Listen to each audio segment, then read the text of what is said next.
That should do it. Okay. Megan, since you have the headphones on, will you go on the Nova.Social live stream and just confirm that it's working, please?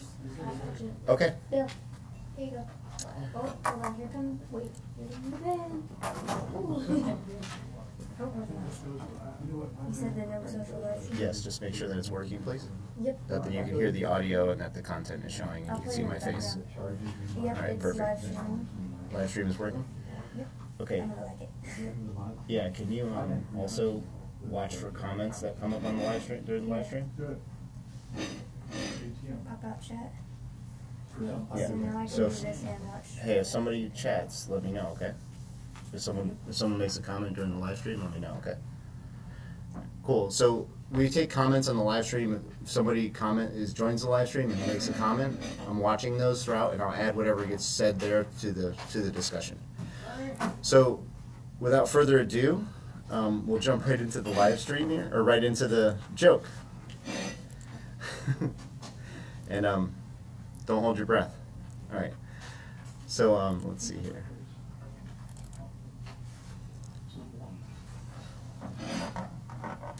Okay, that's not it. Yeah. Let me start this over. I'll get it right. 1 second.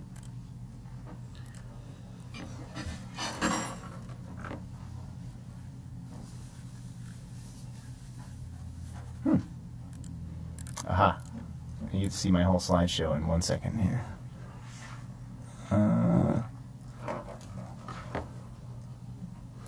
Previous.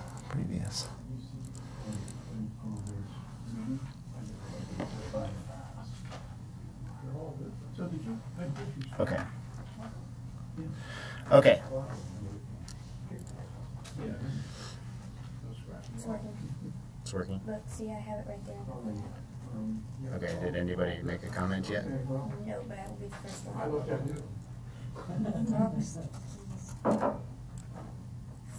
Okay. It's giving me trouble today. Okay, good. So we made it to the joke. Perfect. Okay, so what is the difference between a bum and a pigeon? Besides the obvious, right? Is the joke for today. And the answer is a pigeon can put a deposit down on a Porsche. Ew. Yeah, could you imagine coming out to that? That kind of reminds me of a line in the movie Maine. Annie Maine. One of her boyfriends says, money is like fertilizer. It's best spread thin on young growing things. Nice. Deposit. Nice. All right. So our next slide, we have like kind of a little mini tradition here. We start off now with after the joke, we go into we get serious and we drop into a quote. Well, the first quote I thought was appropriate since Benjamin is on the $100 bill. I figured I'd get a quote going from Benjamin. Money never made a man happy yet, nor will it. The more a man has, the more he wants. Instead of filling a vacuum, it makes one. Right? So, yeah, right. We've probably all known somebody, or at least rubbed shoulders with someone in our lives, or had a chance to spend some time with someone that had considerable amounts of money. And I've definitely seen people that I've know a lot of people that have a lot of money. And they don't give any of it to me, but they have a lot. What's funny about this quote is when he was like, he used to sit like right where, Okay. I think, yeah, where Ben is. Sorry, I didn't know your name. And I was sitting right next to him. I was looking over, watching him make this, and I saw the quote, and I saw it said vacuum. I'm like, vacuum? They didn't have vacuums when They weren't even invented yet. Yeah. She's trying to tell me that the quote's wrong because vacuums weren't even invented yet. Yeah. So I kind of had like a stupid moment when reading that quote. So it couldn't have been his actual quote. Right, because vacuums weren't created. Yeah, yeah. Which is actually hilarious. That's better than the joke, actually. So thanks for that contribution, Meg. So we'll have you do the jokes from now. Okay. So you know, we always have a brief discussion on the quote. What is the profound nature of that quote? Is it profound? And what I was going to do is add a little anecdote to this and be like, I've met some people with money, and some of them I think were quite happy, and others were just not very happy. So they seem to run the kind of normal gamut of society. And it's not an automatic cure for happiness, that's for sure, because I've met people with quite a bit of money that I don't think were very content with their life. So I think what Benjamin Franklin is suggesting here is that it just creates a problem. It actually creates a problem, kind of like the mo money, mo problem. We have some rapper quote below that as well. So you spent all week figuring out how to set me up as being the contrarian. That's really little. Yeah, that's all I did. Ben Franklin was wealthy. Wealthy, right. Right. He was wealthy. But it did not corrupt him. He knew that stuff would create the vacuum, makes a vacuum. Because when he invented the lightning rod, he didn't patent it. He gave it away. So that, and within a few years, everybody in the Western world had one. It's kind of like Jonas Salk. So It was his gift. His money gave him freedom. I'm sorry, what? His money gave him freedom not to necessarily need to benefit from that. You need a little bit of it. Money's like manure. The thing is, he acquired most of his wealth later in life. I mean, he worked from the time he was very young, and he was thrifty, as we all know. But he really didn't have, I guess, economically powerful wealth until much later in his life. Yeah, he was pretty old for when the stuff he's famous for. He was fairly old when he was doing all that.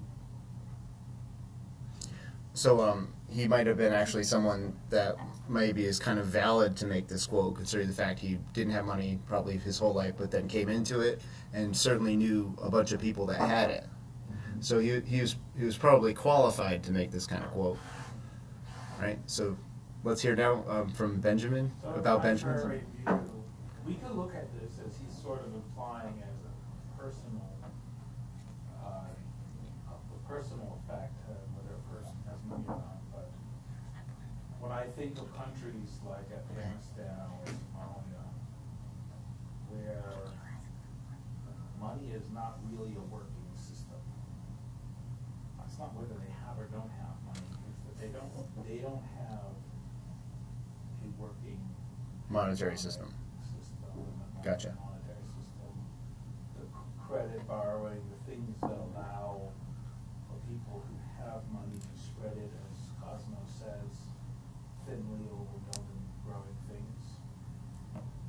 And I think that we've seen that the unhappiness that is coming out of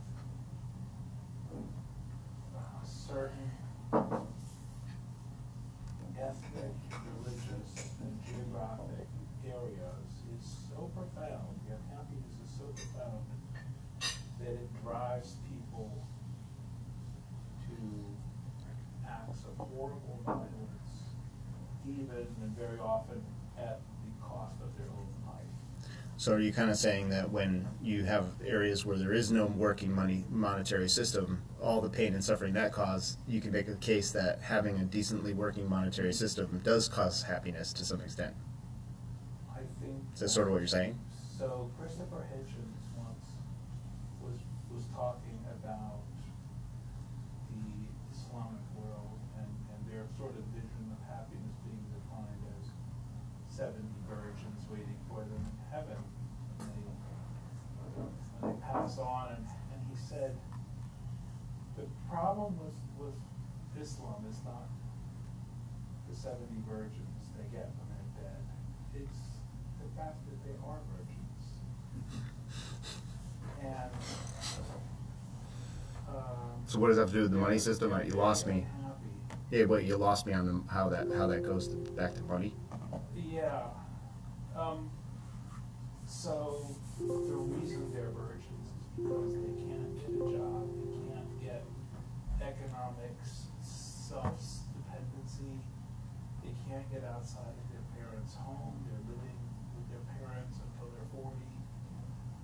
die essentially, and they take over Sure. the house, so they can't grow, expand, create a house. They can't afford, if you will, you know, the costs of bearing a family, and God forbid children. Should that be included? So, yeah, I think that the economic failure has really settled in certain places, and it's caused unhappiness not just within those places, but it's caused an unhappiness that is so deep and so profound that it has spread its unhappiness to its neighbors. I think this is a level of unhappiness that Benjamin Franklin might not have had anywhere. Yeah. I'm not sure the world even contained that depth of unhappiness. Sure. So we can look at it in a contrast to you know, severe poverty probably isn't a very happy existence, right? All of us would probably assume that that's true. So in an area where people suffer from severe poverty, I think that's pretty miserable. I would argue again that relative poverty is far more miserable than severe poverty. You saying it sucks to live near rich people?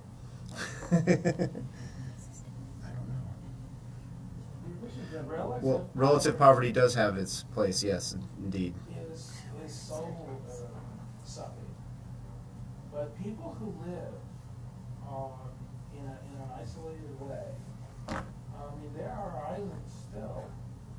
I think there might be areas in the Amazon, south of Colombia, that are sufficiently isolated that money may not have really penetrated. Yeah. And certain other places. And I do know that they're living lives of depraved unhappiness. I think that they're living lives of relative equanimity, if you will, right? Relative equality. Yeah, I've seen actually firsthand extreme where there is no working monetary system, people not being unhappy at all, people actually being quite happy with their lives.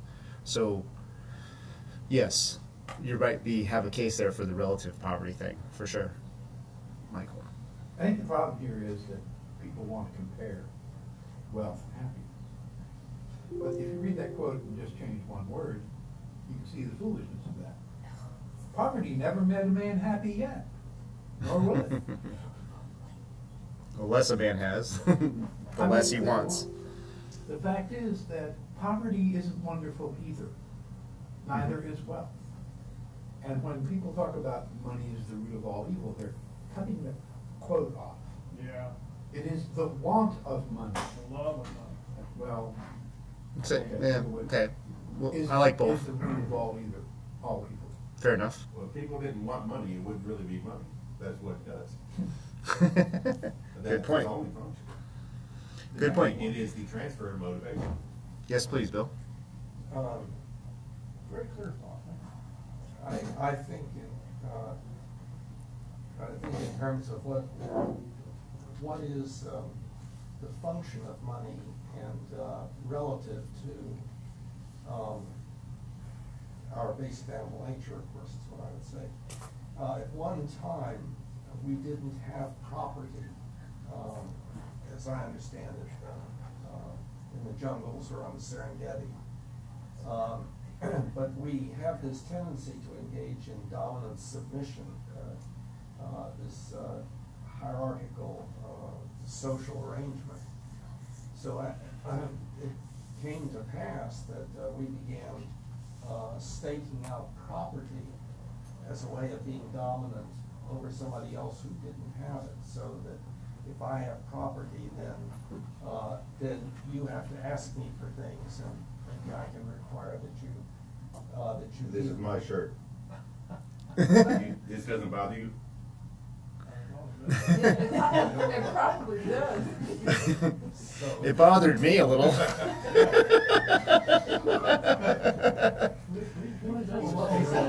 He was just making a point. Ben was just making a physical point. Yeah. I was a little worried he really thought it was, you know? It was like, okay. So then money is just a way of using property a little bit more efficiently in establishing dominance hierarchy and so forth. And so to a greater or lesser extent, we are sensitive to where we stand with regard to other people and so on, and with self-esteem and so on. So I think that money is just a manifestation of that particular process. I think we can imagine that in a society people would be caring about each other and sharing, because like in a small tribe, sharing and thereby have distributive happiness. But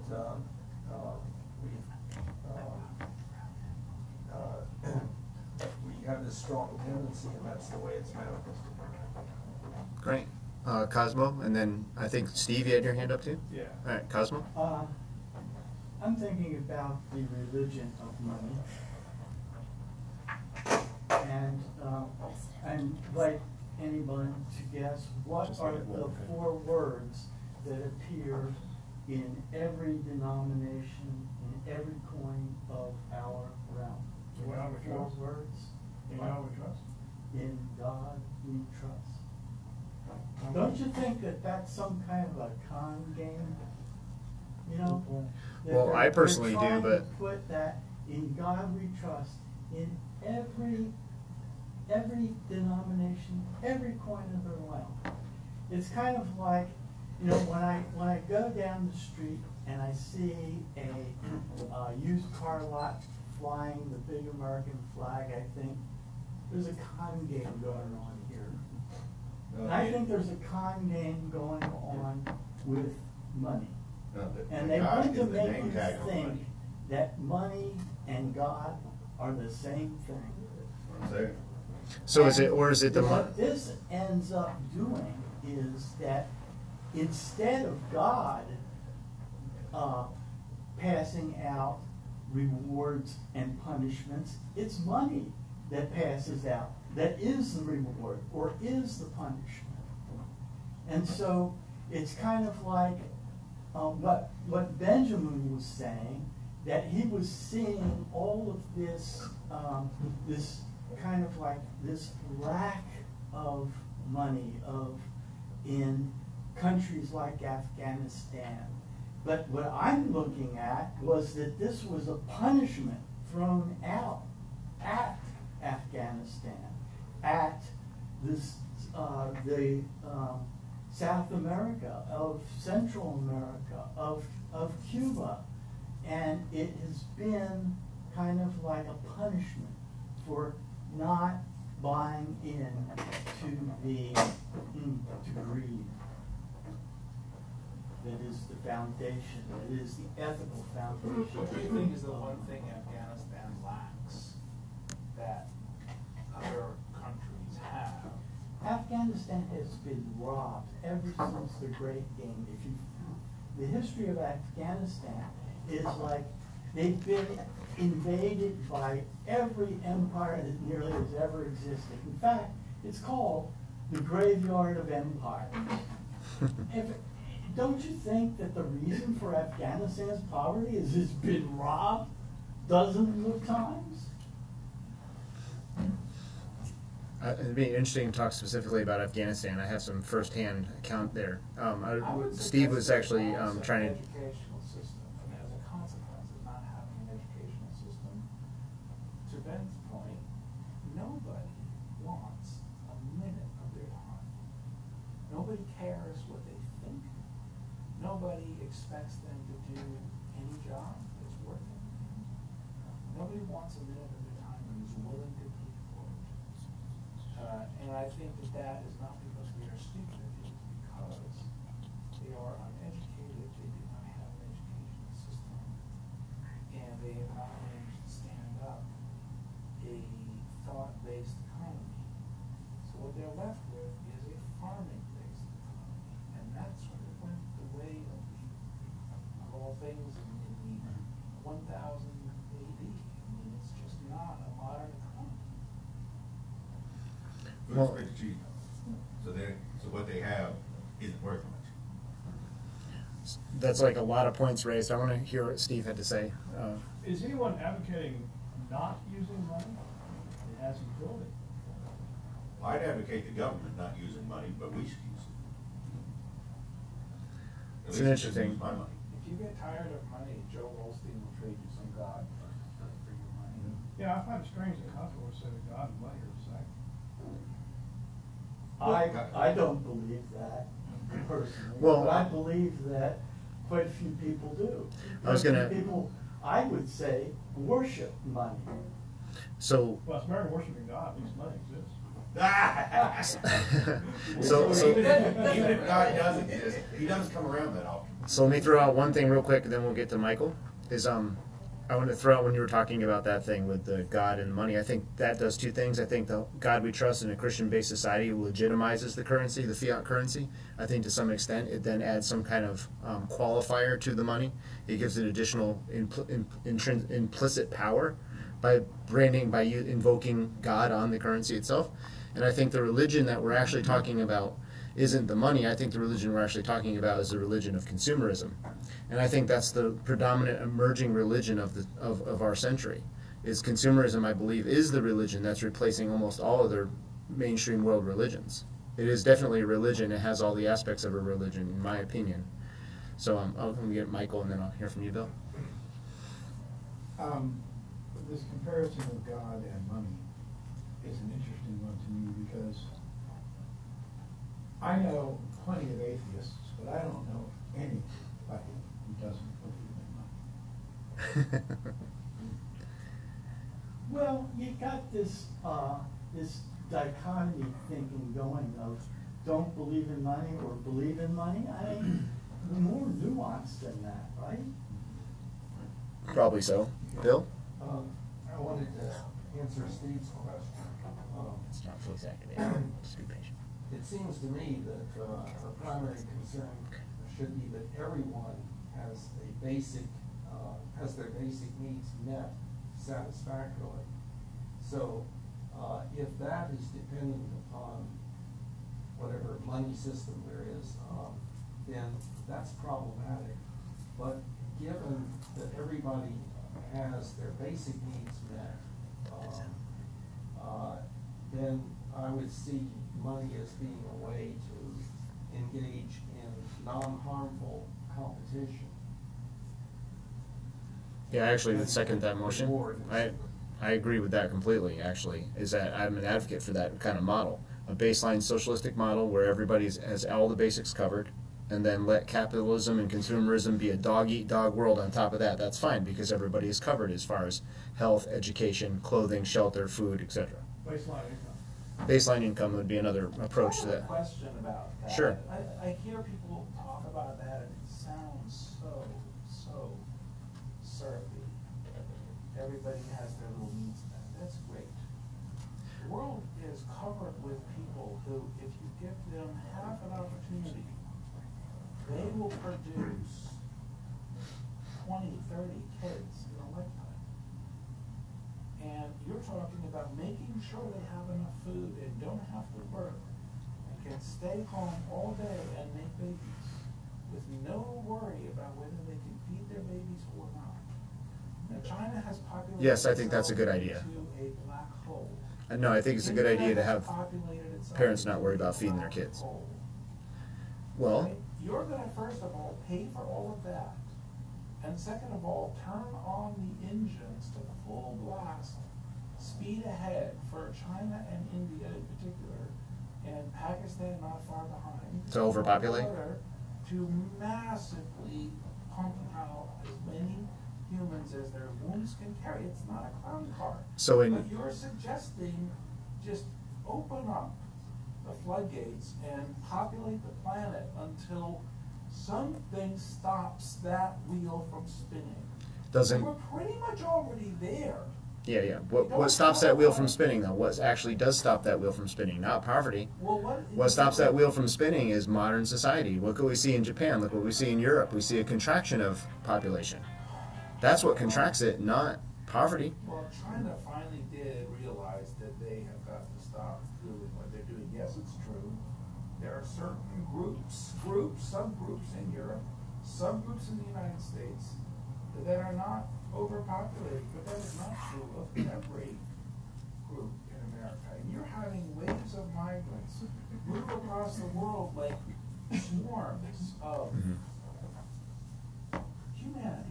Let's at least humanize it, right? But Yeah. these are swarms that come through and leave behind a changed landscape that has political division, that has fear and unrest, that has opened ideas of racism. So give an example. Exists. I shouldn't have to, but Hungary. What example of what you're talking about? Of where the swarm has left a wave of destruction. The swarm is generally moving from Syria right now, or the Middle Eastern areas Okay. that are conflicted. So the cause of moving and generally poorer countries moving if they can into the EU, Mhm. generally through Europe and into England. That sort of, civilization is based on because there's no way to turn this off. Civilization is based on I don't know how many buttons I'm gonna have. If you hold that button on the side about 10 seconds, the center of the screen will. So the basic premise of what you're saying is that kind of baseline socialism could lead to a lot of peripheral collateral problems that a lot of people might not be considering. I think Is the problem is that just that one thing, having a basic income for everybody that's adequate, can't happen all by itself. There have to be major changes in a lot of ways that we think. There have to be what's called baseline expectations. Perhaps so, but I know that there's certain people of different capabilities. Like, if somebody has a very low level IQ, and they're gonna have a much harder time participating in a modern technological society than somebody that has a super high IQ. And Point so, of order, please. yeah, please. I think we ought to be paying more attention to people raising their hands. Yeah. Let's do that. Yeah, let's get that I in. think Bill had his hand. So Bill had his hand up, and Steve. Yeah, we got you already. Well, Bill. I think I already said what I was. Okay, so this is cool. So we'll go with a hand raise. Perfect.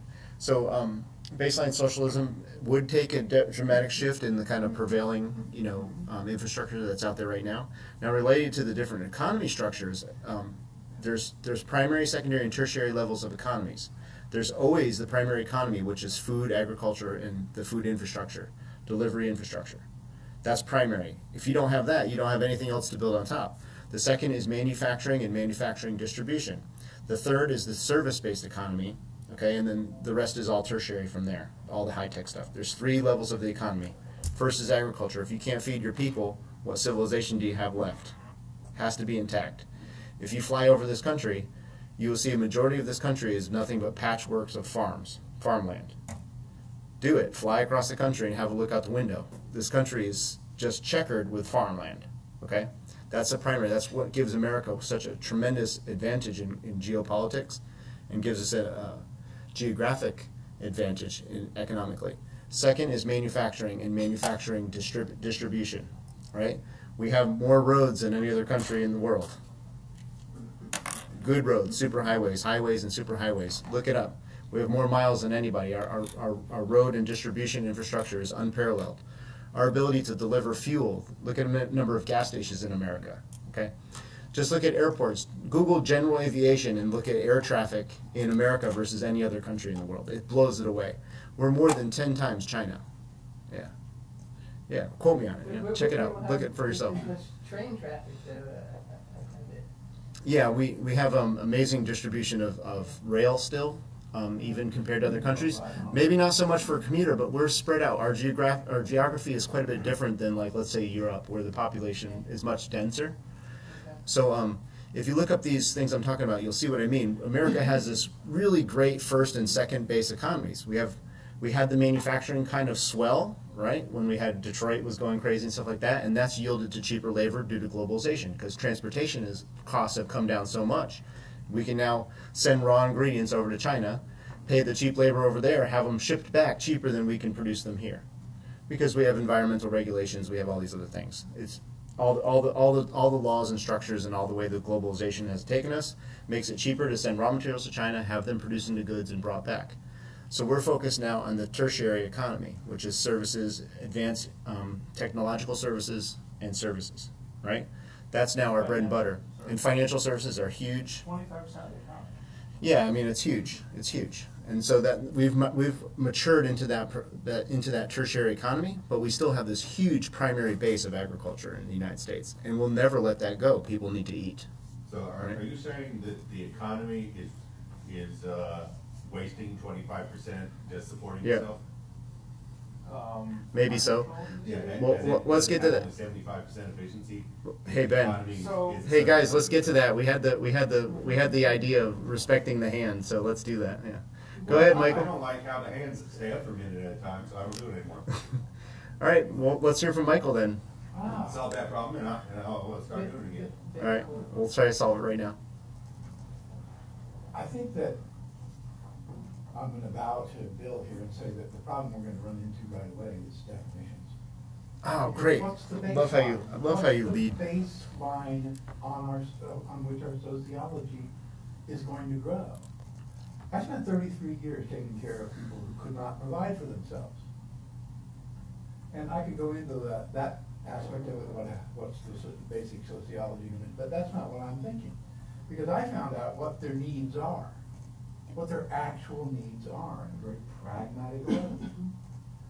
And it's very funny because I was asked over and over again about how important is this or how important is that. And finally I sat there and I said, listen, I come to work every day and my priorities are, for my clients, is socialization, hydration, nutrition, and hygiene in that order.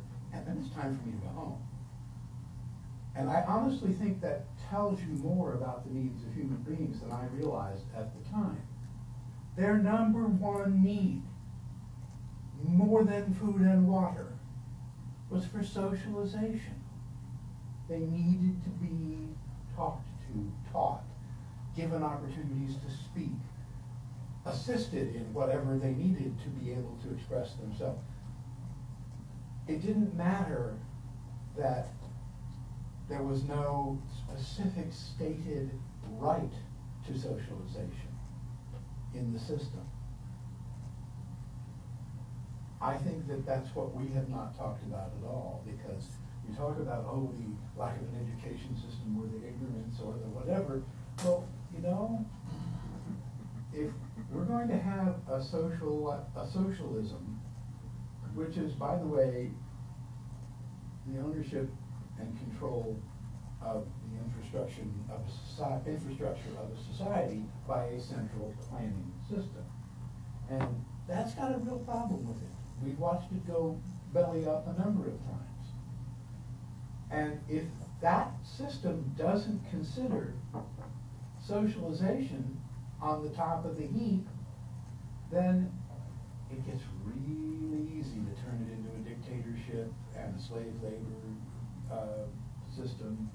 You have to encourage people to speak up, to learn, to teach, and do all those things. And you have to make sure they're warm and dry and got clean clothes.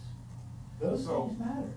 Mike, I can't figure out how that connects us to the topic, but I'll leave that for a minute. I wanted to answer Ben's question, which I thought was actually a pretty good one, and I think very much on topic for this question item.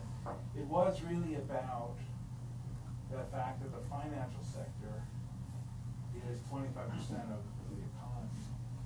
There's actually a little bit of back of the napkin calculation calculations that is kind of useful here. 25%, that does mean what you suggested. It's like if a machine takes 25% of its energy to support the machine, then it's only 75% efficient machine.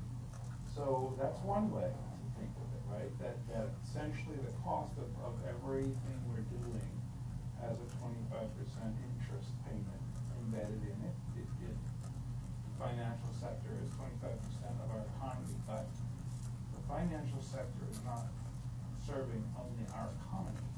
You think of restriction on the machine. You can think of it as burden. Yes, you can think of it as a tax on money. Interest is all of those things, but one of the biggest advantages that we have for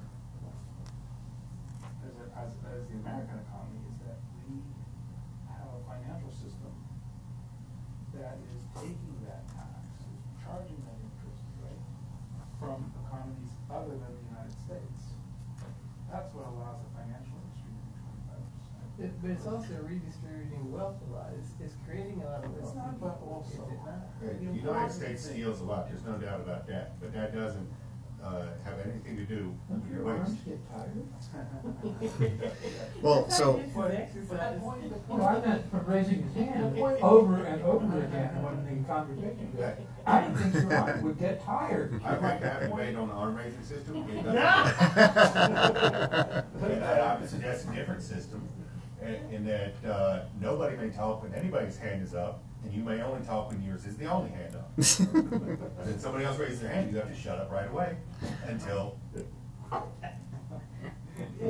we'll meet up. I don't want to talk, I just want to shut him up. But Michael, at least I'm on topic. I don't know where you were going You gotta with shut up, some socialization, but I really, No, you have no respect for the right of anybody else to make their opinion. As soon as you have something to say, you go ahead and say it. Okay, well, I have something to say. We'll do our best to respect the hand raising. Second of all, this topic of economic colonialism is probably something that should be brought up. The United States does a wonderful job with our financial sector. It's the new modern day colonialism. It used to take the form of galleys, right? These ships full of army men would go to a certain place in the world, and they'd say, boy, this place looks really nice, let's take this over, let's claim this as a colony of ours. And so that's why you have all these languages spoken. That's why Spanish is spoken in, Brazil, or Portuguese is spoken in Brazil, right? And why Spanish is spoken in Colombia. Because we had this European nations going through predominantly colonializing the whole world.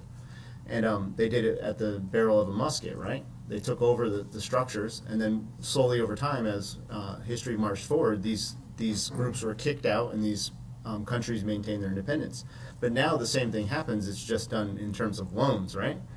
So the World Bank goes out and gives loans to probably not the best players, best actors in the world, and these people are now responsible for. They have the resources and they have the citizenry of their country as bargaining chips to make these loans on.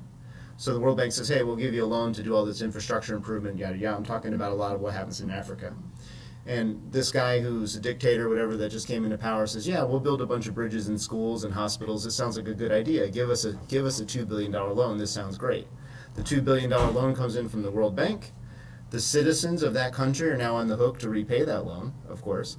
And then that person goes out and buys a bunch of planes and military equipment and stuff with that $2 billion. And the citizenry of that country is on the hook for however long to pay that loan back. And then this siphoning effect just siphons the wealth off for years to come. And then, the World Bank will be really gracious and nice and really try to help economic development and refinance that loan and, kick the can and all this kind of stuff. And what you see is then when they do have the inability to pay it back, you start to see these resource contracts come into play. So, okay, so you don't have cash to pay it back. You don't have an economic engine to pay it back, but you have some nice diamonds. You have some nice nickel mines. You have some nice oil rights. And so then you start seeing the natural resources flowing to pay back this fiat loan that was given from, right, the World Bank and other institutions. That's what we see in the modern context, is this economic colonialism. That siphons off tremendous wealth from the second and third world especially, right? Cosmo? It's kind of the empire of greed. Yes. Now, I wanted to tie in what Michael was talking about, socialization as being very important. And I think that it is because it feels good for us to cooperate in an endeavor. And we want to achieve things. It feels good. You have meaning and purpose in your life when you achieve things. And this achievement can be like a social achievement. You know, you've done something with your peers, and you can be proud of it, and it brings you together. It bonds you together. Now, this kind of thing is this cooperative endeavor. It's very different from the kind of feeling of authority-driven, that builds with dominance, with obedience to the hierarchy. And so I think what we're maybe getting to a little bit later on with Chris will be the Nordic economies. Now, with that, it's not so much socialism, but social democracy. The thing that I object to with kind of like this hierarchical structure of corporations is its hierarchy. It's this dominance hierarchy. And so democracy is the opposite of that. Democracy is where, and they have it in these Nordic countries, where the employees get together with the employers and they make policy. It's a democracy. It's not a hierarchy where each dollar is one vote in a power struggle. It's a coming together, a cooperative endeavor where people discuss the problem and discuss the solutions. Social contract. Well, maybe yes, maybe no. But the thing about that social democracy is that the democracy is a preventative from this hierarchical command structure. But the social part is that it's not just individuals. Within our economic system, we think of the economic system as just a bunch of individuals. Whereas, and there is very little thought about the social dynamics of the situation. In other words, it's the money, the dollar. Every dollar is a vote in this economic system. So I think that instead of considering it as socialism, one should really consider it as social democracy. Very good. So I wanted to realize in studying money for this meetup for the last two is that I've exposed myself to an enormous amount of language. There's an enormous amount of language associated with money. Okay, if you do a couple interesting Google searches on financial terms, and you can get a dictionary with thousands of entries, no problem. Which would be then a subset of the regular dictionary. I mean, there's thousands and thousands of terms. And if we're really going to understand money and the monetary system and currency and how those things work, to have a decent vocabulary or skill set in that language area is probably pretty important. Okay, so I would strongly advocate for schools, especially, to have some type of training on the language, if you will, the foreign language of money. And so I found this little word cloud that I put up on the screen here of just some terms, and thought that was kind of cute. And then I wanted to get into a couple words just to hone in on language and then get everyone's kind of assessment of this. And you'll see what I mean here in a second. So compound interest, right? This is what we were just talking about with this economic colonialism. This is how it works. It's how you create a version or a derivative of indentured servitude by getting people trapped in this debt cycle. The biggest trapping right now in American society is student debt. Student debt now outpaces consumer debt. It is the largest debt pool for the American consumer. Okay, is student loan debt, and it's this whole idea that you go to college and you get out and you get a good job and everything. Life, it's this dream, and the statistics don't follow. If you look closely into this system, the compound interest chases these people for the rest of their life and robs them of a majority of their earnings in the future that they do end up getting if they're lucky enough to get a job. The reality is there's only a small subset of degrees that are coming out of universities that actually the market wants right now, and that is valuable in our economy. There's a very small subset of selected degrees, one second, but I see you, that the economy wants, and only a very small subset of that actually students are then able to go out and get a job in that sector, and then be able to pay back their loan without too much difficulty. Please, Ben. So why should it is somebody's fault if they choose to learn underwater basket weaving without doing research on what's a valuable skill? Yes, that's like saying, I would equate that, I think that is a component, yes. I think that's equating this statement too. If someone's fat, it's all their fault. You choose your degree, you don't. Well, you choose what you eat too. Choose what you eat, right? But then that is a factor. We do all choose what we eat. But we still see the empirical evidence that Americans are getting fatter and fatter and fatter and fatter for a whole multitude of reasons, right? We have an industrial food supply that's void of nutrients and high in calories, and we can go on and on about that topic. But the point is that it's more than just personal choice. Personal choice is a factor, though. Anyone would say yes to that. Cosmo? Yeah, you can actually take a look at how the majors have changed, like from the 60s and on through.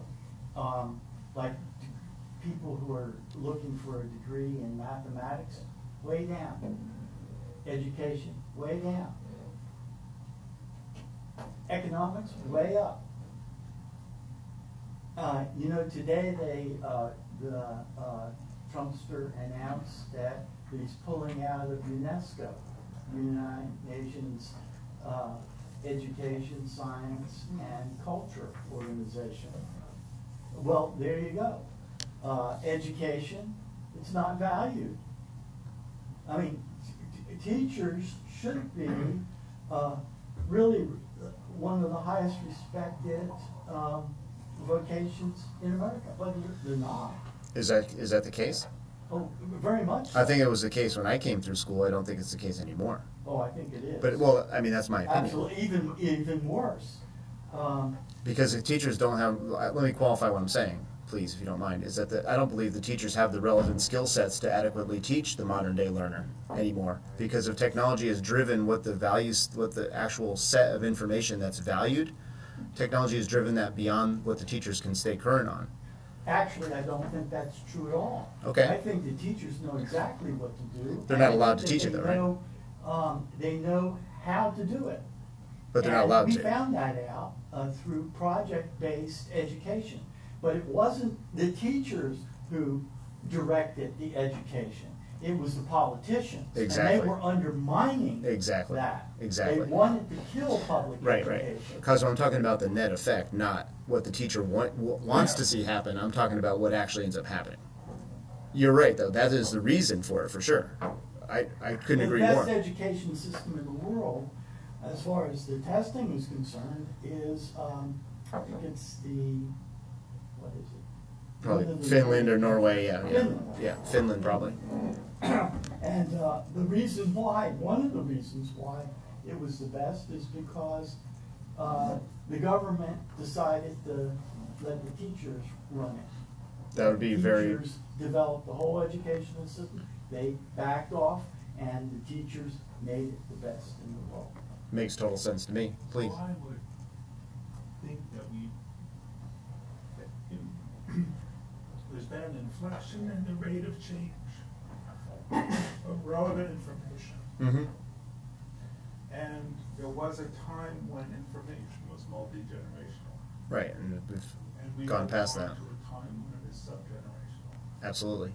And that breaks the model of a career educator. Exactly. Exactly. I agree with that 100%. Please. Teaching young children how to learn is lost currency. That's just one of those academic daydream things. And the fact is that that's the only thing that you ever really need to learn. Teach children how to find out information, how to Sorry. Oh, jeez. Ava. But no, we don't. It's very hard to measure in terms that make the people who pay the most taxes feel like they're getting their money's worth.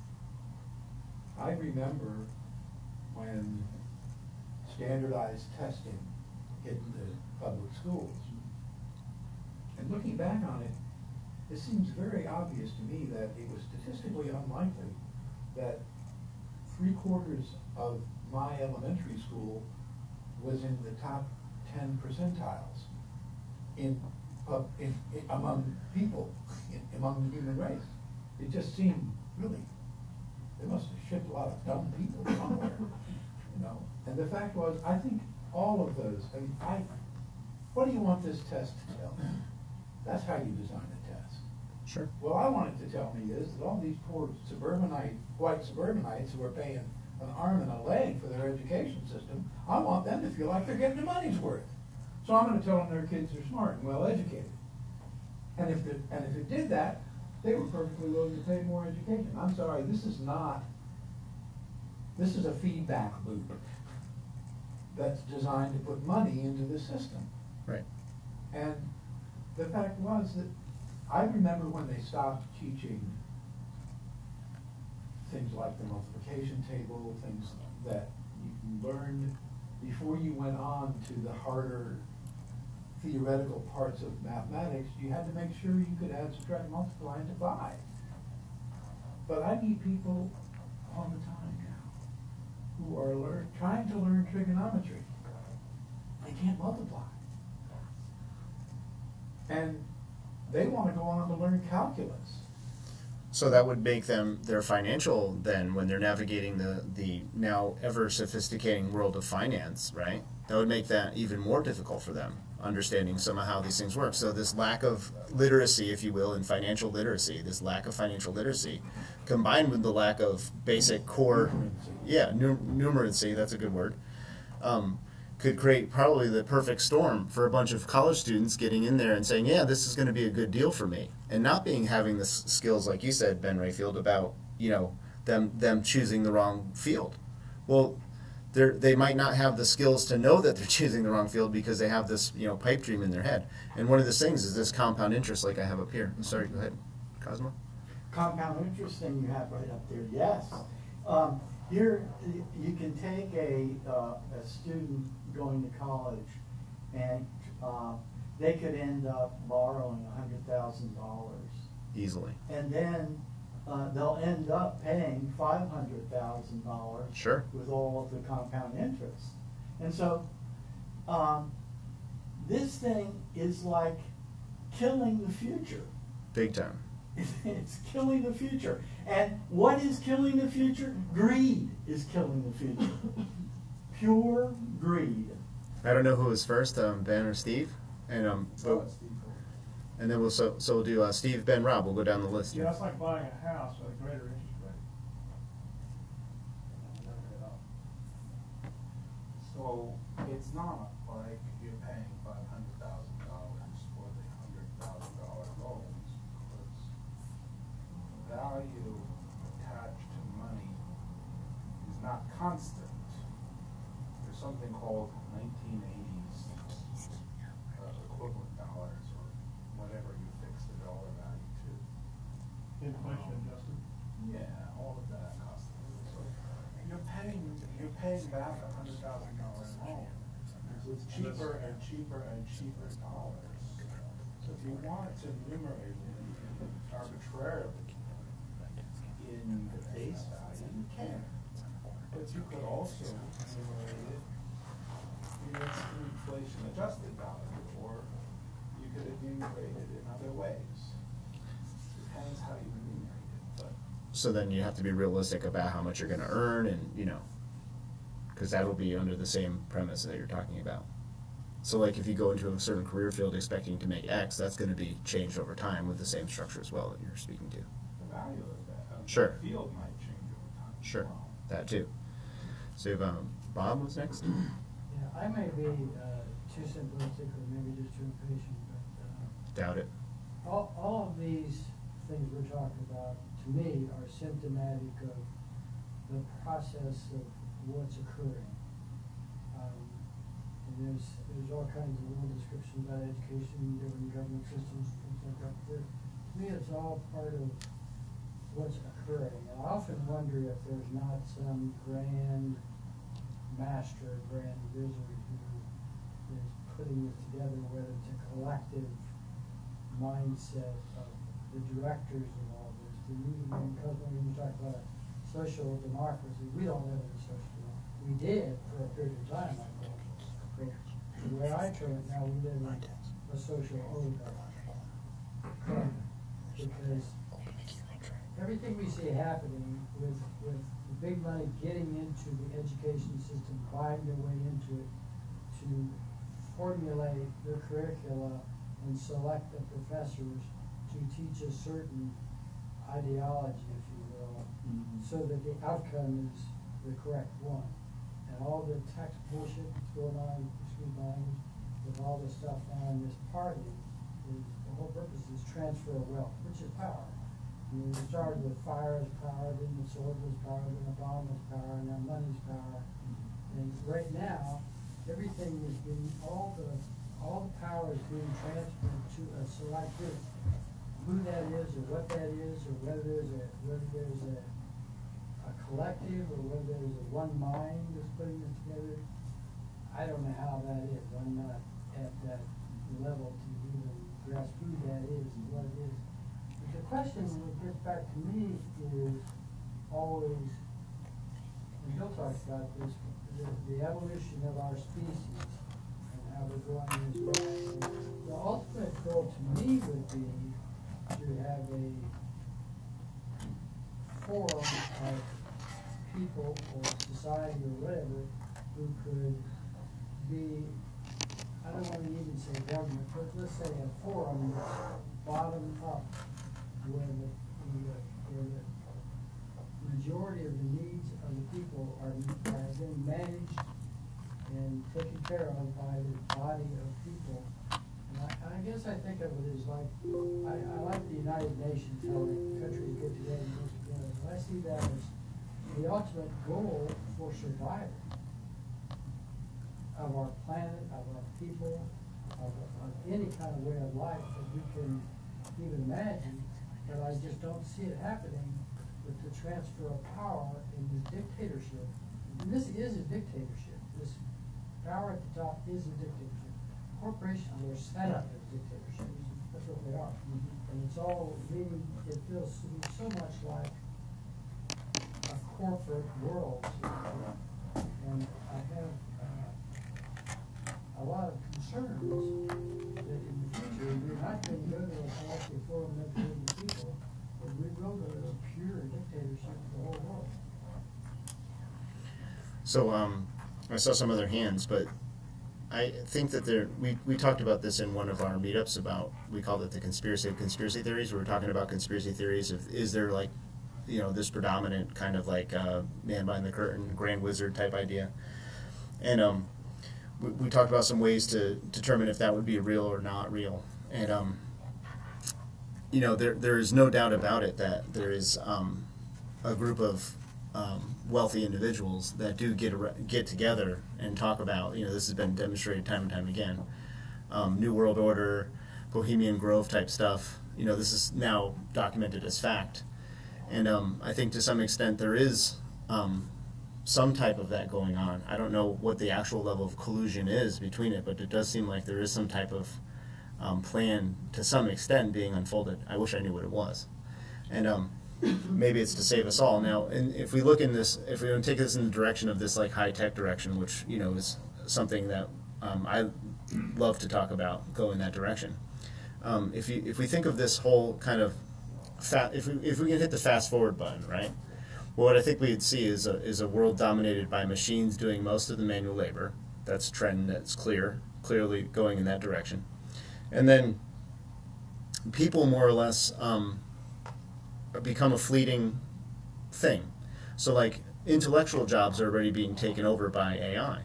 Like you have virtual stockbroker, you have virtual financial advisor. That's live at your disposal right now. You can get financial advice from a robo financial advisor right now. You can go do that yourself right now. And that gets into something I added to this presentation, which was fintech, financial technologies, and other technologies that people can start to use. So what I'm trying to say is that even the intellectual capital of human beings is going to be replaced over time by machines, right? So then what does that leave human beings left in this equation? What utility do human beings have? If we can't trade our labor for money or for some type of wage, and if we then can't trade our intellect even, right, for that, what is left for humans? What commodity do human beings have left in relevancy in terms of relative utility for the world, right, Ben? It seems that the main value of humans to the computers is in untangling the mess that humans have already made in the world. You got to fill out this, that paper, this thing, this machine only fits into that machine. These chemicals are designed to not work together. They really make everything really complicated, not intuitive. And that's what humans are good at, telling people the secrets of what they've screwed over. So one thing that humans can do to prevent this is make things ridiculously complicated? That's interesting. They already do. I think I've noticed a tendency to think in terms of technology or AI as becoming an agent. In other words, as having, quote, a mind of its own, and that therefore it will ultimately achieve dominance over us humans and maybe have no use for us or whatever. And I know that that's a way of looking at things, but I think that it is more helpful and better to consider that technology is a tool, and that the tools are in our service. And of course, our tools enable us to do things, much more impressive things, because these tools allow us to quote, understand the more about the way the world works, and therefore what's going to happen if we do this or that. But that doesn't mean that computers are going to become animals and that are even more superior to the human animal. That's a way of looking at it. That's a poetic way or a religious way or something like that. But I don't think it is a useful way. I think it's important to regard them as tools. Interesting. So we got Cosmo, then Ben, then Michael. Let's see. Bob was talking about the oligarchy that rules us. What is their agenda? Well, we know certain things about their agenda, and they want to keep the system as it is, favoring them. So the system is good. They want to teach that. In order to do that, they've got to redefine history so that they're going to limit what kind of information that you can get. And another thing that they're very much interested in is obedience to the hierarchy. They want to inculcate obedience as one of the major educational traits that we passed over.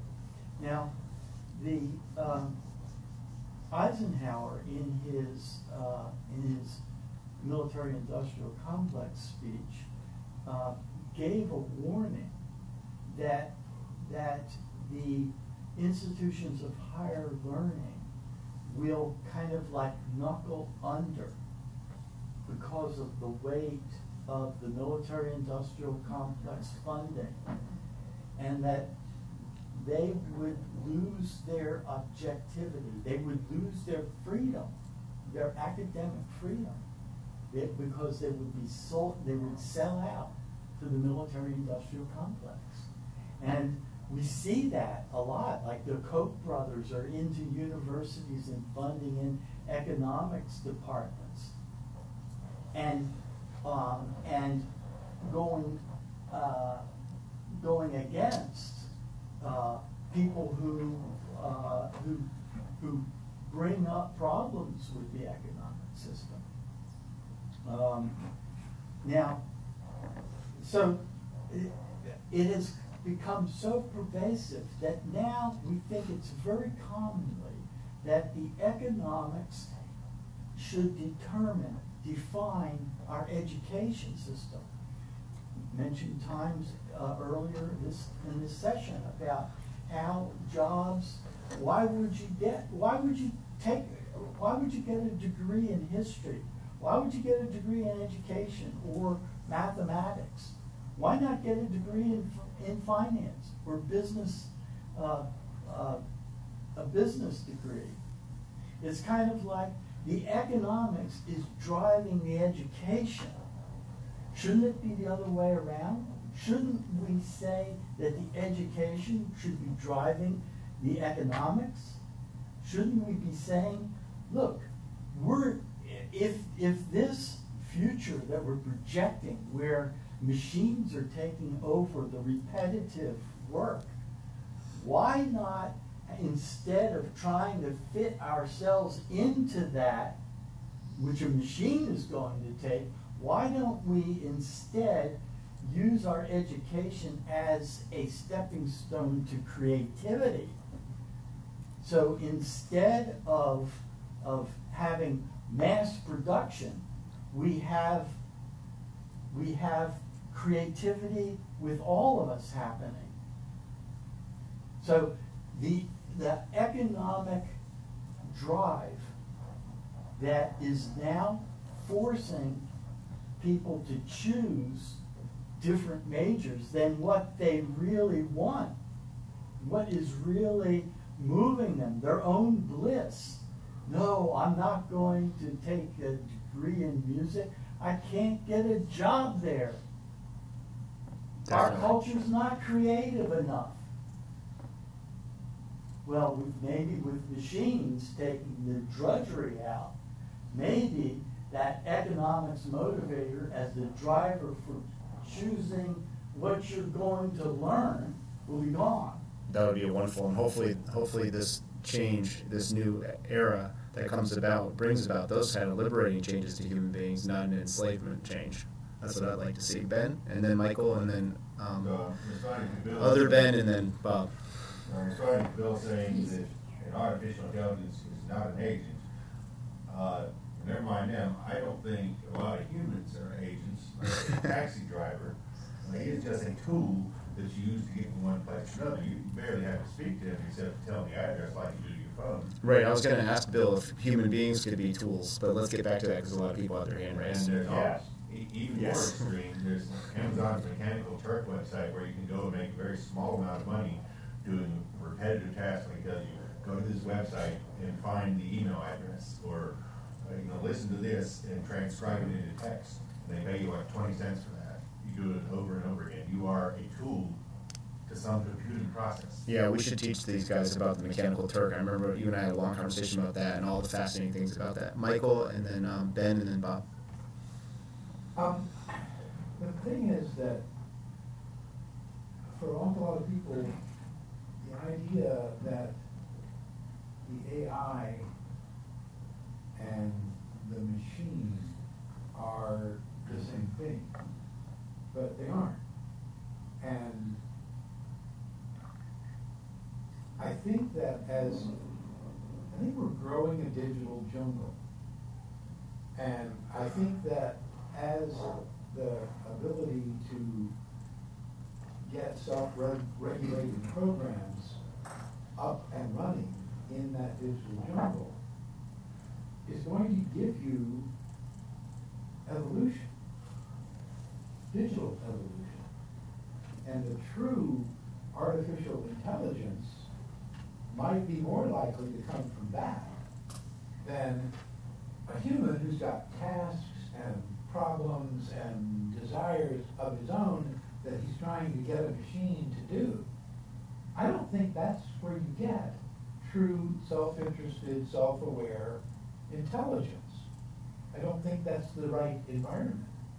But when you have digital currency, when you have blockchains and things like this, you've created a power which can be held and owned by anything. It doesn't need to be a person, it doesn't need to be a machine, it just needs to be a record of who owns the blockchain. Sure. And then, once you've done that, you have power in the hands of the very first self-aware intelligence. He just needs to get it, and then he's got megahertz of speed, gigahertz of speed, terahertz of speed, depends on, and he can use his money to buy processor time and memory. We've already seen the examples of what you're talking about. There's already plenty of examples of that out there already, actually. But they're being run by people. Yeah, quasi, but yeah, sure. But they Sure. are, yeah. But what I'm just validating what you're saying. It's already The happening. thing is that all that has to happen is for that digital infrastructure to develop, and it's an ecology. Mm-hmm. And then it just takes that moment where something develops photosynthesis on that level. So let's get this back after we hear from Ben and Bob about to this financial terms piece, so that I don't I can keep kind of a theme going here. But I just wanted to throw out one thing about the AI, and I'll be real brief here. Is that we human beings, I think, have made a huge mistake somewhere along the way, and that is we've really decided somehow, I don't know why, to vastly overestimate ourselves. And in that, I hear in really intelligent people having all types of references to the ghost in the machine, this idea that we can know infinite amount of things, that human beings have some type of component to them that is tapped into this infinite thing, whether it be spirituality, God, blah, blah, blah, and no one's demonstrated any of it ever. And so I think that constant undercurrent theme being omnipresent, to use that word punfully, yes, in our lives creates this like dynamic in our thinking that we think we're so much more than we really are. And when a single computer beats the world champion in Go, that's not nothing. And if you don't know what Go is, it's one of the most complex game ever invented. It's research Go. Research it, and you'll see what I mean.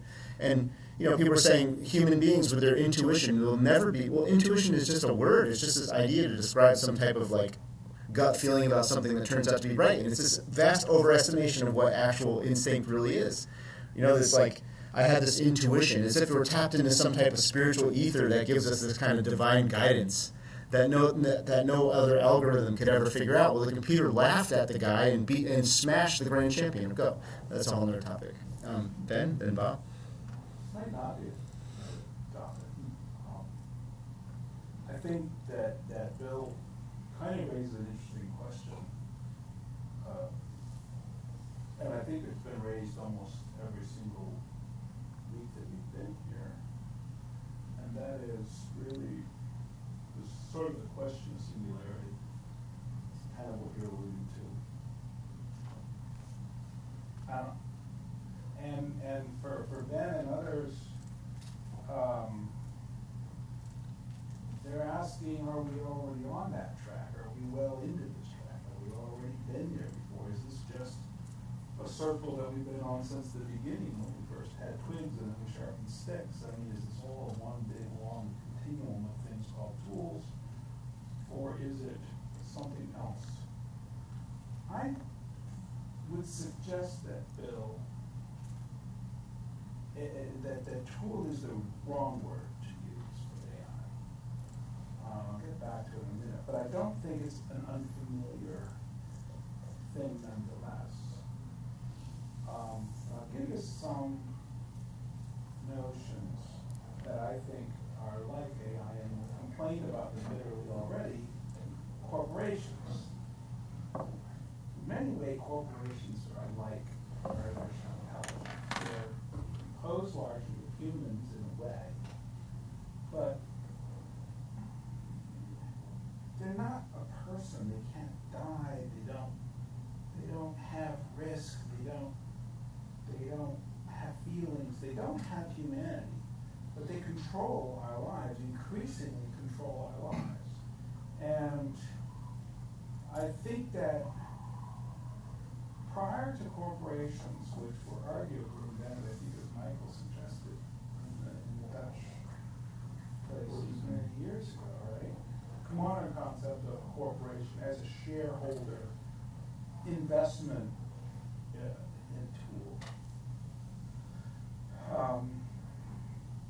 Aggregation of people has been with us before that. People gathered together for a similar purpose, and prior to economic purposes directly. I mean, guilds are a kind of aggregation.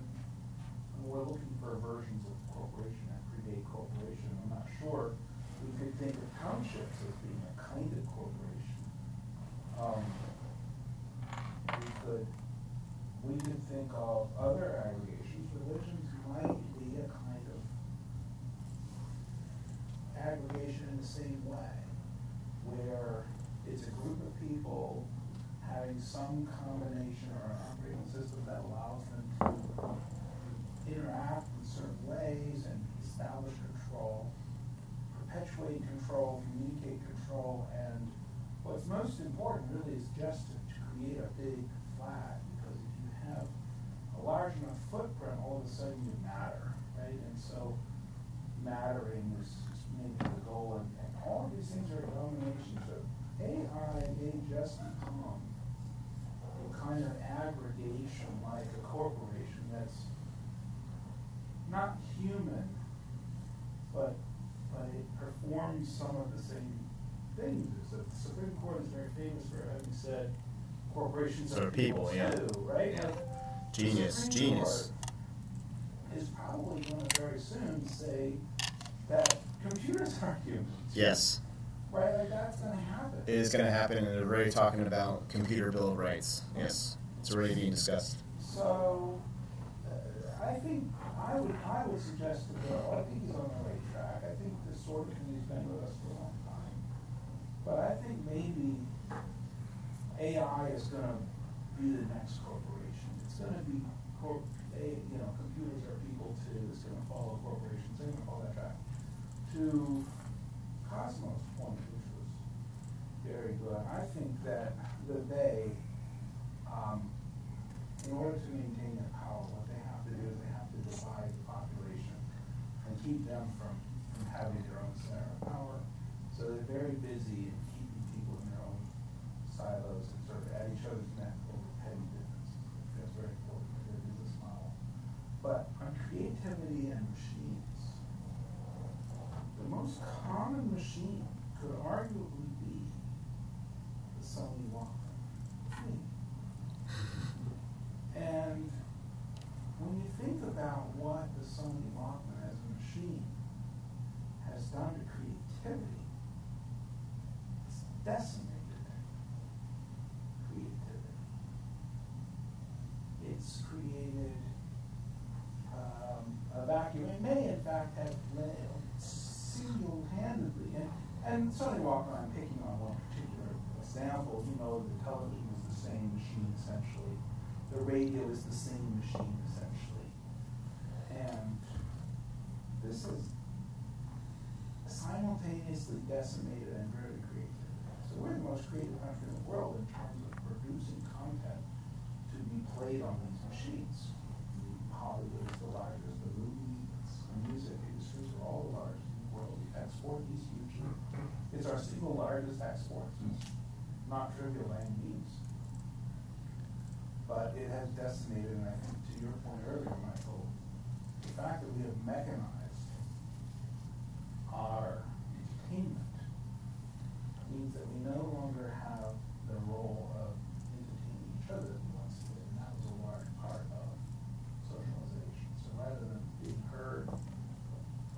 somebody else and listening and responding, we have this sort of static environment where you sit in a couch and you listen to something that just makes noise and lights.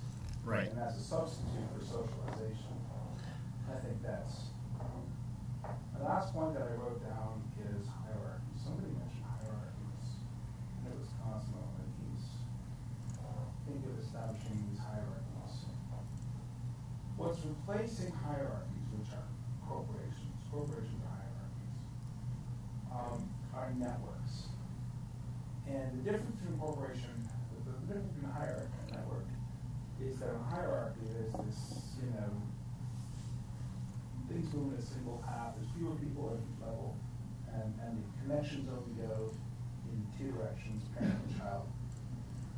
In a network, every single point can be interconnected to every other point. At the end of the day, they're far more powerful. Evolution is probably more network. You really drive very often, you express it in terms of a hierarchy. The interconnections that arbitrarily bring parts of this animal into this one, cross this one here, and inject this part in here, and so forth. It's far more rich tapestry of connections. And the AI obviously is going to be to networks what corporations are, hierarchies, which is a real powerful paradigm for understanding those two. Cool. So Bob, and then Bill, and then Ben. I have to pull it all. Yeah. Many parts and pieces, moving parts and pieces. What the government talked about with education, that to me is run by the owners, basically. If we look in information technology, artificial intelligence, all technology can speed up processes and eliminate jobs from people, but it's only as good as the input. Although the input can be at a higher level based on the intelligence of the inputters. But I still look at, and you talked about this, Chris, at one point, the consumerism and marketing of the general population. And now we're seeing more tendencies of cutting off and controlling information that people get, and there's also this trend of, at least in this country, of people wanting to conform to a certain beliefs and all this kind of thing. And I've always seen religion as a business, man-made business. And I don't think it was always, I don't think the intent was always to control populations, but I think it does that. That's the effect of it. But what I still look at is, if you take the average IQ of the people on the planet, I think you get somewhere around 100 is the average IQ, at least what the United States thinks. That's what it was designed to mean. The concept of the high intelligence quotient was developmental age over chronological age. Yeah. And if you were normal, it should be 100. But I'm talking about really like, if you look at the average person, the average in the world, they're at a certain level, and then the owners aren't necessarily at a higher level, but they have the power. They have the funds and the money and power to control the general population of consumers and marketing and all the stuff that we succumb to. But if you really look at the super intelligent people and the Stephen Hawking, super intelligent people, they're more and more talking about life on another planet after we destroy this.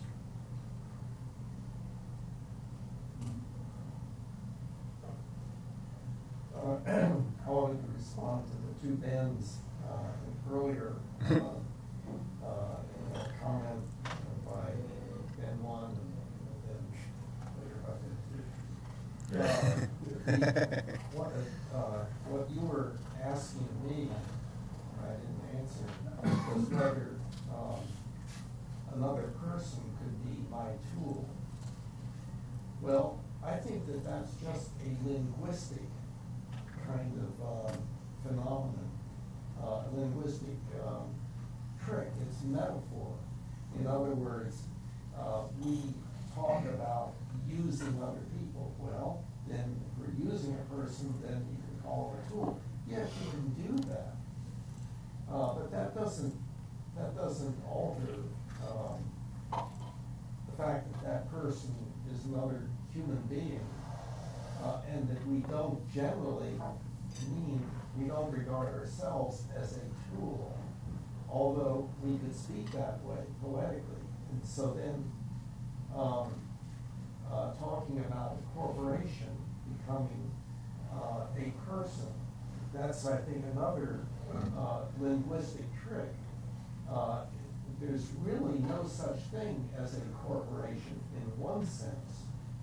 And what I mean by that is, let's say you have a man and a woman. That's two entities. They get married.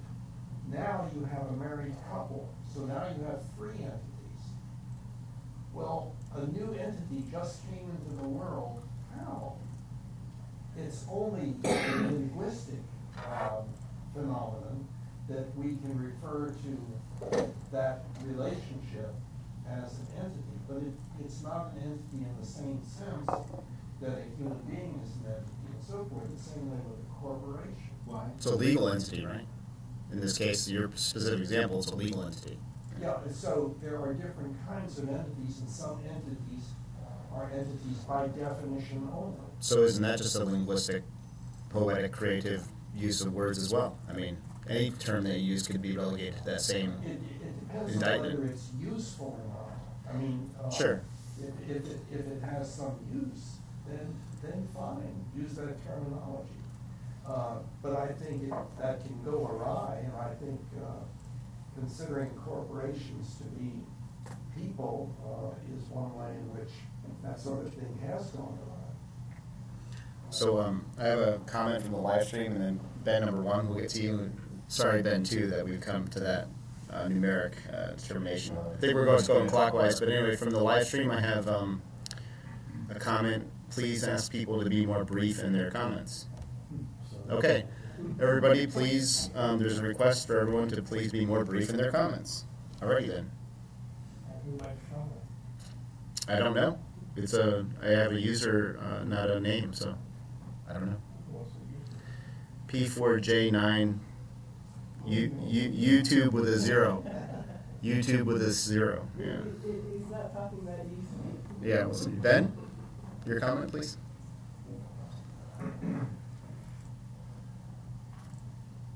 Well, I don't think it really matters call somebody a tool or an agency. Both the AI and the person can act within some narrow set of rules like driving a taxi, or they can do some complicated thought process. So, I guess that's all. Makes sense. Cosmo? I want to address the role of competition in the economic system.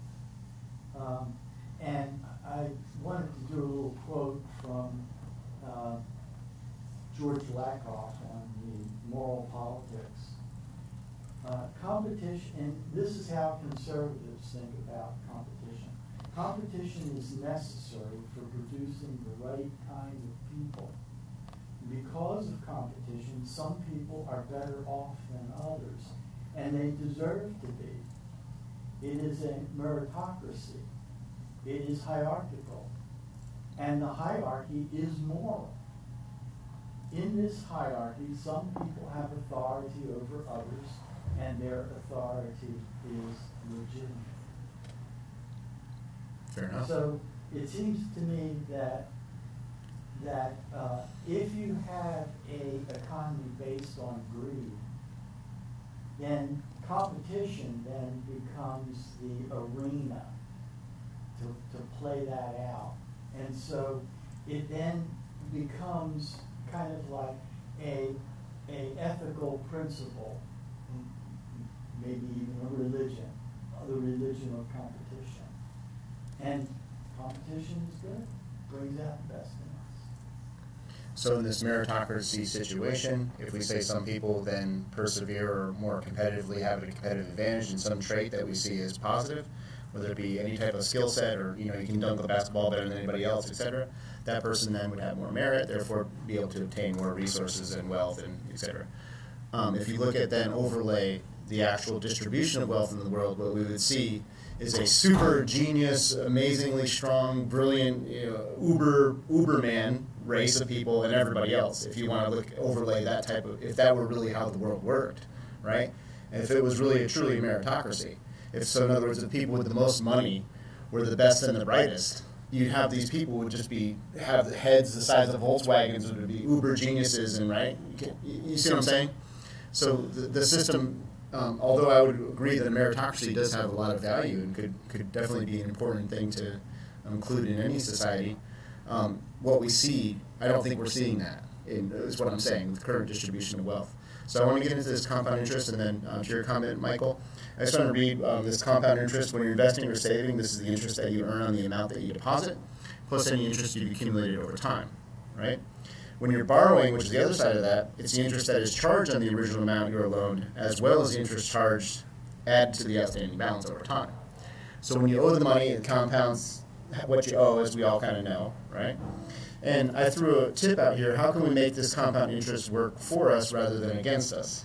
And then we'll take your comment, Michael, and then anyone else's comment to answer that question. I wanted to hear answers to that question. The problem with looking at our economic system as a meritocracy is that, yes, when I start off in the system, I can earn based on what I do, what I know, what I can create, what I can build. But then I'm also up against whoever's got what they own, and that's earning money. Right. And then it's who I can influence and how much I can get for that influence. So that the main problem with, people talk about the fact that the rich have, the number of people who are very, very, very rich is getting smaller, and how much richer they are getting. Right. This pyramid is getting very, very tall. And it's always done that since we invented beating everybody up in sight and owning property. But the fact is that it gets taller and taller because somebody along the way decided to use that power to protect the concept of the unlimited right of ownership. It's now reached the point where there's a huge amount of lobbying going on to extend the length of time that copyrights can be held. Sure. Because we can just make the copyright immortal.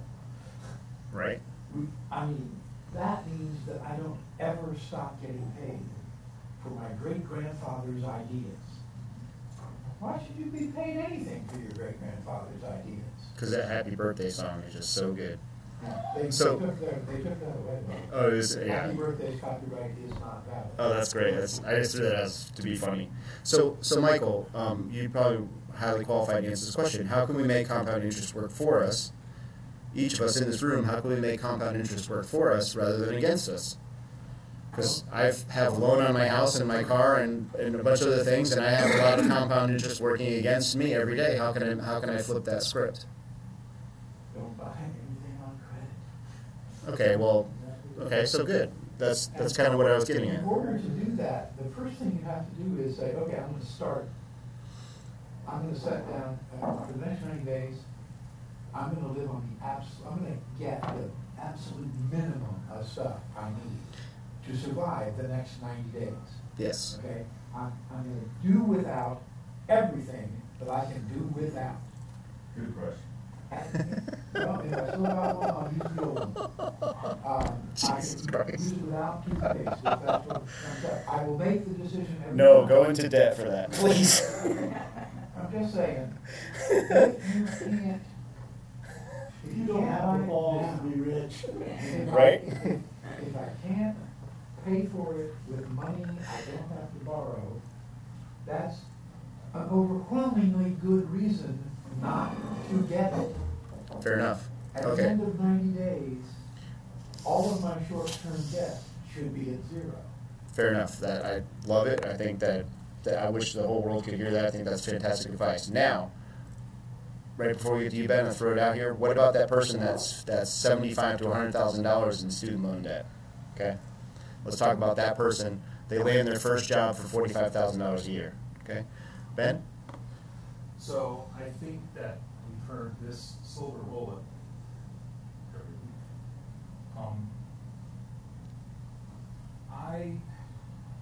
I think the answer to your rhetorical question is why doesn't everybody do that and so forth, might be answered in just looking at the #1 cause of bankruptcy, personal bankruptcy in the United States. Anybody know what it is? Health. Medical. So you explain how you're going to pay down the next 90 days of your MRIs and hospital stay and so forth. And I'll hear out the rest of the argument, but I think it just doesn't comport with the reality in this country. People are going bankrupt because medical bills aren't astronomical. So there, well, you kind of answered your question, didn't you? That's the means to get out of that huge medical bill is bankruptcy. No, is that an actual vehicle to sidestep that overwhelming, crushing debt that would be? Sarah Palin took a different route. She hopped the ferry and went to Canada when she was sick. So there are She's ways, smart. Yeah. there are ways to get around it. But This I think joke, one yeah, of this the joke. questions we ask ourselves in philosophy is, would this be good if everyone did it? Or is this a working proposition if everyone did it? And I think going to Canada when you're sick sort of fails the test. Right. Sure. Would this work if everybody did it? I'm not even sure that living a life absent credit would be good if everybody did it. In Somalia, everybody does that. It isn't good. So that question I proposed, how can we then, the scenario, someone's $100,000 in student loan debt, right? They just landed their first job for $45,000 a year, and they have rent to pay, and they have life. So, Cosmo? Appears to me that compound interest is immoral. It just You're not alone in that thinking. To debt in a big way. I think that there's something about Islam that Yeah, has Islamic certain banking. Usury limitations. Yes, under Sharia. I'm not quite sure how that is, but remember, Muhammad was a trader. I mean, it's like Jesus was a carpenter. Muhammad was a trader, and for the first 1,000 years, Muslims were like the great traders in the world, and so they were that, and they came on to that usury thing, limitations of what a bank can charge. I mean, good grief, for $100,000 on a student debt, they're going to collect $500,000, and that's just ridiculous. When I was in California, I was trying to decide, well, should I stay here in California? And I found that if I wanted to I couldn't buy a house. I was way out of there. Buy a duplex, that was still way out there. Buy a trailer, it ended up paying $500,000 for a 20-year loan for a trailer. Crazy. Couldn't you import a trailer? What? Couldn't you import a cheap trailer from over here? No, actually, not only is the trailer there, but you got the space that trailer's on. Good Lord. Anyway, so they're going to get their bucks anyway. So, can I throw out maybe an answer to the question? Is realize with someone that comes out of college and now has landed that $45,000 a year job, right? And realizes they have a $100,000 student loan to pay, find a way to live with someone for cheap or free, like parents or someone else, consolidate, and spend every waking moment trying to work on whittling down that debt as fast as they can to avoid that compound interest. Is that a potentially practical strategy? Yeah, I would say that I would, if you're not living with parents, at least try to live at poverty level as cheap as you can. But you have the choice at that point of paying off the low interest college loan, or if you really know how to smartly invest and make better interest than that. Yeah. Cool. I think she just pointed out complete failure of the system. Somebody who goes to college should expect to live in poverty for half their life. Well, it might not take half, because with Andy's loans, if you pay down the principal at the beginning, you don't have nearly as much to pay off. So maybe you take a hardship for a little while to Yeah. to knock down a big chunk of that premium, the principal. No, if you go to college, the only reason to go to college is to make more money than you would have if you didn't go to college. So Cosmo was right. We would like to see a future where that's not the case. We'd like to see a future where people go to college to learn about something that fascinates them and can enrich their lives. So we might have the wrong incentive for college in place. Yeah. Ben. Do you want to charge new taxes so that somebody else can live high on the hog? Yes. Their rent paid? No, not that. Their meals provided? Yes. Covered building? Yes. So they can learn. Yeah, and take mine too. Yeah. Capacity leave. No, I'm not talking about that. That would be a secondary thing. So I'm talking about the base education, like that we have through high school, through finished high school. That would be covered by society, right? As it is now, right? But I would add to that medical, food, clothing, shelter. Why in the world? Like I said, if you fly over the country, you see this big patchwork. They have most of these farms are big agro farms. It's machines that till the soil, plant the crops. They spray the fields with Roundup. There's no one even out there picking weeds. When it comes to harvest time, the combine goes through now, and it's all automated. There's not even a person in the machine. So the field is tilled, planted. The field is tilled, it's sowed, it's maintained, and it's harvested all robotically. Not even a person out there. The machine, just a GPS, goes and just does everything. It's just there. So all this food is just coming in by the bushel after the bushel, and there's starving people. There's hungry people in our country. I mean, there is definitely food insecure people in this country, no doubt about it. We're collecting food for the second harvest food bank, and I'll bring them in here to tell you about it. 10 of them are There's a book I read called Stuffed and Starved, which explains that exact phenomenon. Our food is more nutritionally void than it's ever been in all of history, because the same farms over the same years have been just reused over and over and over, and the majority of the nutrients have been sucked out of the soil. But still, there is a small amount of food every person can eat, and they will not feel hungry. True. So it's not that there's a lack of food. You say that like people are eating, but they're still starving. So why not go to the grocery store and everything on the outside of the grocery store, all the vegetables and produce and all those kind of things, not the soda pops and the chips and all the ridiculous crap, all the stuff on the outside of the store is free for everybody. Take as much of it as you want. Somebody will make a fort out of it like they do with boxes. It doesn't matter. Their fort rots then, and they go back and get more. This stuff is so abundant, and there's no excuse that there'd be anybody in this country not getting the proper nutritional complement, especially children. I can go for they can have as much as a person would eat, but not enough to just fill up your swimming pool. Great. And it's the stuff on the outside that the poor people cannot afford. Well, that's what I'm talking about. Switch that up. They're obese because they can afford the bread and the potatoes, but they can't afford the Right. vegetables. Yeah, because the government has subsidized those particular crops, those high yield, high soy and corn for the corn syrup has been dramatically subsidized by the government, and those industries, because of the lobbying of the soda pop industry and potato chips and all the derivative crops, right? So the system is bent and it's flawed, and it has some really problems with it, and that we should change as well, to put in more of these high potency vegetables and make them publicly available, make them free. Cosmo, why not? Subsidies, whoop, Yeah. that rung a bell. That's another we're term. getting $20 billion a year to subsidize fossil fuel industry. $20 billion for fossil fuels. Is that Right. ridiculous? I would say. And then $700 billion, about $700 billion a year for the military-industrial complex. Yeah, how are you going to have an economic system, any kind of economic system, with those kinds of drains on it? Those aren't drains.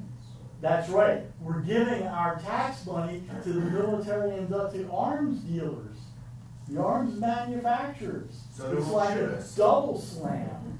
We're not only bombing people and bullying people around the world, we're paying these arms dealers to do it.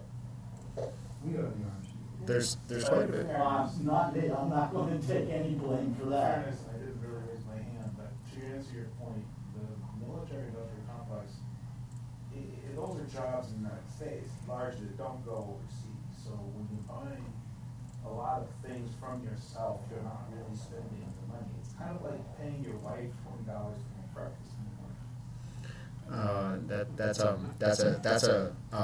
That's actually a fallacy. I studied that at length. I took a honors course at UNCC called War, Peace, and Justice, where they took that argument and slam dunked it. Like, no way, is that true?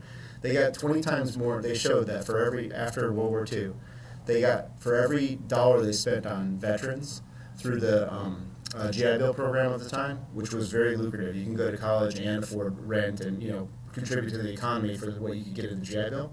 They showed that for every dollar spent there was a $22 return on investment over time, right? And then they showed the investment in war and what that returned to the economy, and it was negative by a lot for the society as a whole. For some, it's very lucrative, but for the society, it's very much a downturn. I'm Yeah. speaking specifically about companies that make airplanes, companies that make things for the military. Yeah, sure. Yeah, when you go to war and you blow all that stuff up, that's expensive in a way. Yeah, $1 million cruise missile. Tomahawk missile is $1 million. When that thing blows up, it's $1 million blowing up. One of the things that's not being discussed is this idea that we are all the ones that are doing what the military-industrial complex does, and it's American job, and it's whatever. But the fact is that most of what is wasted and lost is wasted and lost because we subsidize a corporation to develop weapons systems. And that means that the government loans them a bunch of money. And they take that money and they do research, and they do development, and they come up with a whole bunch of inventions, which they then patent, and which they then own.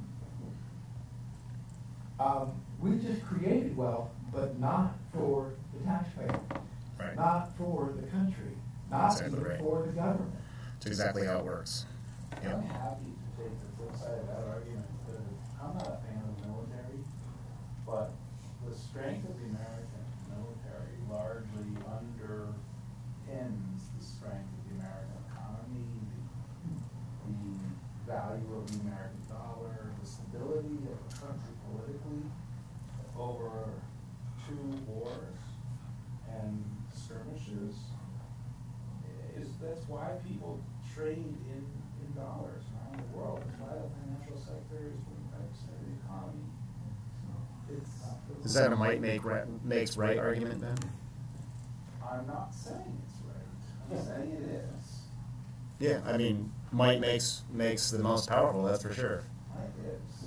And might be, at the end of the day, evolution puts its money on might. Have human beings not sidestepped the primal mechanics of evolution through technology? Let's see. Ben and then Michael, and then we gotta close to make it brief. Yeah, we I come do to not recognize the existence of patents. I don't think they have the infrastructure to enforce them on any kind of decentralized system, only if there's a corporation that they can target specifically. I think it's hard to argue. I would just like to point out that whether you're talking about biological, financial, ecological, or any of those things, evolution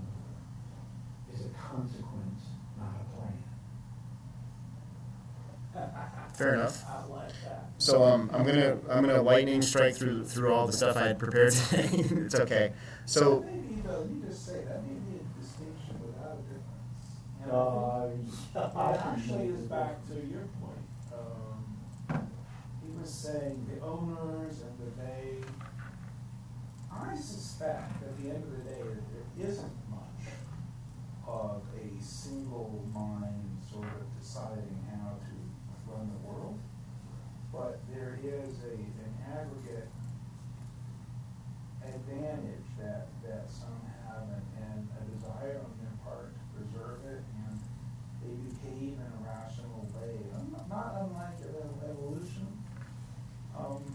And at the end of the day, we are sometimes asking ourselves, does it matter whether the they are conspiring together to do this, or whether that's just what anybody would do if they had a lot of money and didn't want to give it away to people that didn't have to? They would vote to pass laws. They would run advertisements that say, oh, that politician wants to take my money and give it away to everybody. That politician slept with her secretary. Whatever it took, right? They would do it. So it might be a distinction without a difference, whether evolution is a consequence of a plan. Might in the end. So I had just a few more real quick slides. I'll just highlight for you. I had this whole speech about FICO score and how that works and how that's leveraged and how it's nebulous and all this kind of stuff, and no chance to discuss that. No problem. Also, net worth, how that's calculated. And then I wanted to put forward this idea of this fintech, financial technology sector that's growing extremely rapidly around the whole world. Different ideas about that and what that means and what that represents. We could probably maybe talk about this offline. I can just provide some links that are really, really potently describe these things. And then I want to talk about how debts are actually pay off, ARM versus fixed, and how that actually works. My motive kind of for tonight was to get the expertise and the wisdom that we had in the room, that you guys have navigated financial systems, for years, and could offer tips in general beyond what I could offer. But that's fine. This was awesome anyway. Not get rich, just help each other understand better how some of these things work. Financial literacy is was the finale to what I was trying to present tonight, which is how important this is. If we're going to be successful financially in the modern context due to the complexity of the financial system, the monetary system, and currency and how all that works, financial literacy is probably more important now than it's ever been, because the additional terms and additional complexities are created every day. And those additional terms and complexities, when people don't understand them, can get people in real trouble real quick. So, for example, on a grand scale, that's just exactly what happened during the financial crisis, the housing bubble. As we got into all these really fancy financial instruments that the banks created, and they were trading on derivatives, on derivatives, on derivatives, and they were over-leveraged so much, one debt went in default, like a very small number of debts goes in default, and the whole house of cards came tumbling down.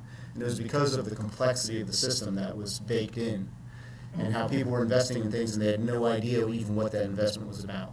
So financial literacy in an increasingly complex financial world that we live in becomes everyone's kind of very important for everyone to have some measure, at least, of financial literacy, and that was kind of the conclusion.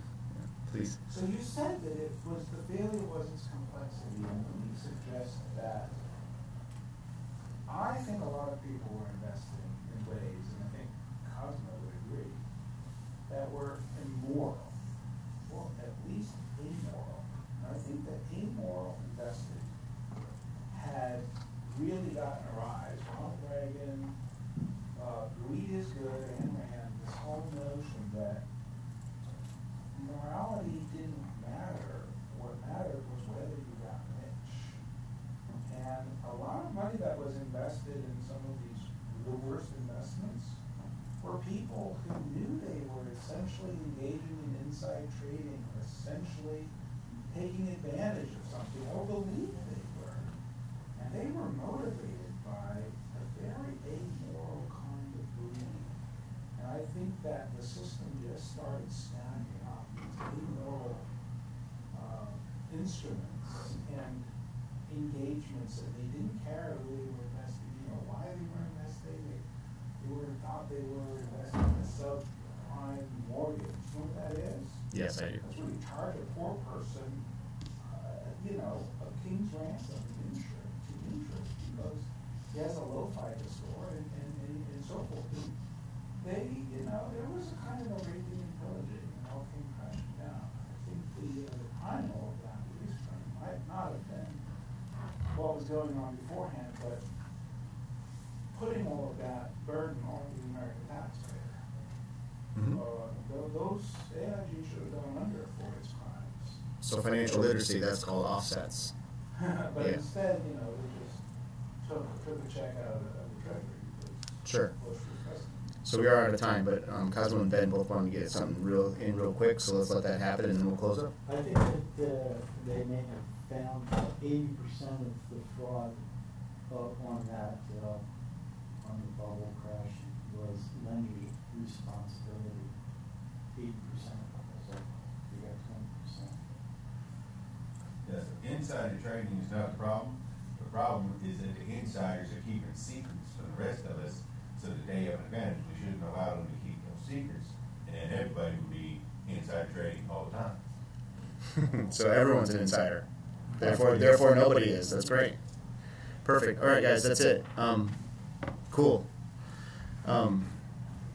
I would only thing to say is that next week is going to be a completely different format, so just be prepared. If you don't have fun next week, something's wrong with you. Let's put it that way. So if that's intriguing, what's yeah. the topic? Let me announce it online. It's going to be quite bizarre. Okay. And but the format's going to be completely new and different. I'm going to try something I've been wanting to try now for a while. And if you don't have fun next time, I think something's wrong with you. So we'll see what happens. Thanks, everybody.